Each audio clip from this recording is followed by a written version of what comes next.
Hi friends, welcome to our Vasu edutech channel. ఇవాళ మనం discuss చేయబోతున్న కాన్సెప్ట్ ఏంటంటే ప్రొజెక్షన్ ఆఫ్ సాలిడ్స్ అనమాట. ముందు మనం ప్రొజెక్షన్ ఆఫ్ సాలిడ్స్లోని ప్రాబ్లమ్స్ కానీ ఒక డయాగ్రమాటిక్ ప్రాబ్లమ్స్ కానీ చేయాలి అంటే ముందు మనకు బేసిక్స్ అనేది తెలియాలన్నమాట. సో ఈ వీడియో అంతా కూడాను ప్రొజెక్షన్ ఆఫ్ సాలిడ్స్ యొక్క బేసిక్స్ ఏనండి, ఇంట్రడక్షన్ క్లాస్ అనమాట.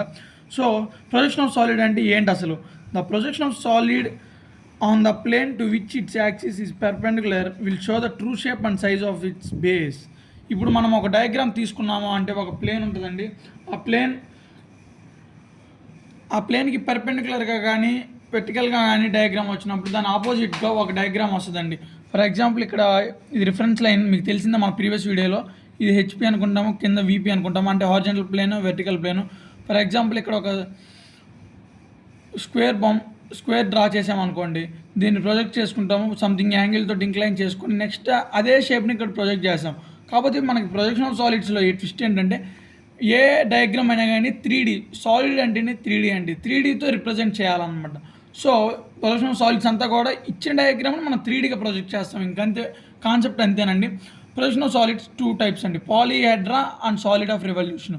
పాలీహెడ్రా అంటే మీకు డౌట్ రావచ్చు, ఇప్పుడు ఇది ఉందండి, దీన్ని ప్రిజంలో చేయమంటాడు, పిరమిడ్లో చేయమంటాడు. ప్రిజంలో చేయమన్నప్పుడు మీరు ఏంటంటే, ప్రిజం అంటే మీకు తెలిసిందేనండి, ఇక్కడ రెక్టాంగిల్ తీసుకోవాలి.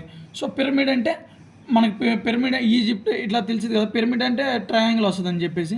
సో ఇది ఒక్కటి గుర్తుపెట్టుకున్నాను మీరు, ప్రిజము పిరమిడ్. ప్రిజం అంటేనేమో రెక్టాంగిల్ వస్తుంది, పిరమిడ్ అంటేనేమో ట్రయాంగిల్ వస్తుంది. సో పిరమిడ్లో వచ్చేసరికి ఒక బేస్, ఒక ఎపెక్స్ ఉంటుంది. బేస్ అంటే ఏంటంటే మీకు తెలిసింది బేస్ లైన్. ఎపెక్స్ అంటే ఆ 2 లైన్స్ని జాయిన్ చేసి ఒక కార్నర్ ఫామ్ అవుతుందండి, దాన్ని ఎపెక్స్ అంటారు.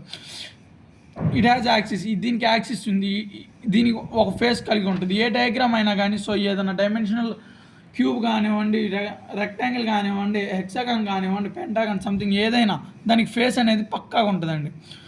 సో ఇక్కడ ఇంకా ఒక ఎపెక్స్ అనేది ఉంది, మీకు తెలిసిన విషయం అది. One view is base and other view is triangle.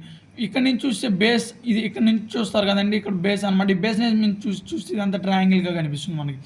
Next ప్రిజంకి వచ్చేసరికి, ప్రిజం మీకు ఇందానే చెప్పాను, ఒక రెక్టాంగిల్ కానీ ఒక స్క్వేర్ కానీ ఫామ్ అవుతుందని చెప్పేసి. నెక్స్ట్ దీనికి 2 బేసెస్ ఉంటాయి, upper base and lower base. ఎందుకన్నాను అంటే ఇక్కడ ఇంకా మీకు 2 లైన్స్ ఫామ్ అవుతూ ఇక్కడ పిరమిడ్లో వచ్చినట్టుగా లేదని చూడండి, అంత ఈక్వల్గా ఉంది. సో అందుకని 2 బేస్. దీనికి అపెక్స్ అనేది ఉండదు, ఎందుకంటే దీనికి ఎడ్జ్ కార్నర్ అనేది లేదనమాట, అందుకని దీనికి అపెక్స్ అనేది ఉండదు. ప్రతిదానికి యాక్సిస్ అనేది ఉంటుంది కంపల్సరీగా.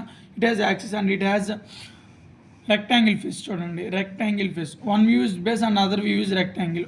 మనం ఈ బేస్ మీద నుంచి చూస్తే, ఇది మనం ఇక్కడ ఉన్నామంటే ఇది బేస్, ఈ బేస్ మీద నుంచి చూసామంటే ఇది రెక్టాంగిల్గా ఫామ్ అవుతుందండి.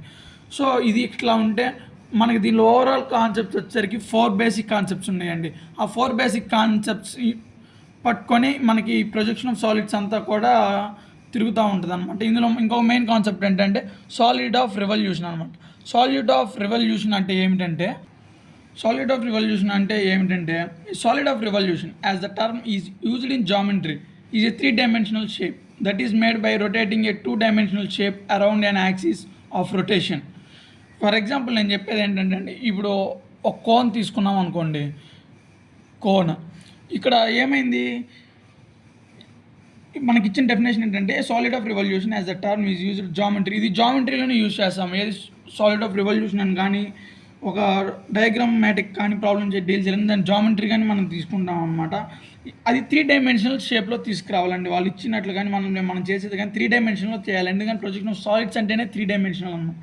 ఇక్కడ మెయిన్ కాన్సెప్ట్ సాలిడ్స్ అంటే 3-dimensional మీరు గుర్తెట్టేసేసుకోండి. ఇప్పుడు ఒక ఎండ్ ఉంది ఇక్కడ, ఈ ఎండ్ నుంచి మళ్ళీ ఇక్కడికి వచ్చి మనం దాన్ని సంథింగ్ 3Dతో చూపించాము అంటే అదే కదండి 3D. సో ఇంకా అదే ప్రొజెక్షన్ ఆఫ్ సాలిడ్స్, అందులో పార్టే సాలిడ్ ఆఫ్ రివల్యూషన్. దానిలో ఫర్ ఎగ్జాంపుల్ సిలిండర్, కోన్, మనకి ఈ రెండో వస్తుంది, సిలిండర్, కోన్. సో ఇది మనకి దీనిలో 4 బేసిక్ కాన్సెప్ట్స్ ఉన్నాయి. ఏంటంటే ఆ 4 కాన్సెప్ట్స్ చూసినట్టయితే axis perpendicular to HP and ఫస్ట్ది. Next axis perpendicular to VP. ఈ రెండింటి కాన్సెప్ట్ ఒకటేనా ఉంటుంది, కాబట్టి ఇక్కడ హెచ్పి, ఇక్కడ విపి, అదొకటి మీరు చూడండి. నెక్స్ట్ ఇది వచ్చేసరికి axis parallel to both planes. ఇక్కడ ఒక ప్లేన్ ఇక్కడ పెర్పెండిక్యులర్ అయితే ఇక్కడ ప్యారలల్, అది బోత్ ప్లేన్స్, 2 ప్లేన్స్కి హెచ్పికి విపికి అనమాట. Axis incline to HP and parallel to VP. దానిలోనే సబ్ కాన్సెప్ట్ ఒకటి ఉండిద్దండి, ఇక్కడ హెచ్పి అయింది కాబట్టి ఇక్కడ విపి అయిద్దండి, అంతే, ఏం తేడా లేదు. మీరు ఈ కాన్సెప్ట్ చూసుకునేటప్పుడు ప్రతి కాన్సెప్ట్కి డిఫరెన్స్ అనేది, వేరియేషన్ అనేది చూస్తా కానీ చేసినట్లయితే మీకు ఈజీగా అర్థమైంది ఫ్రెండ్స్.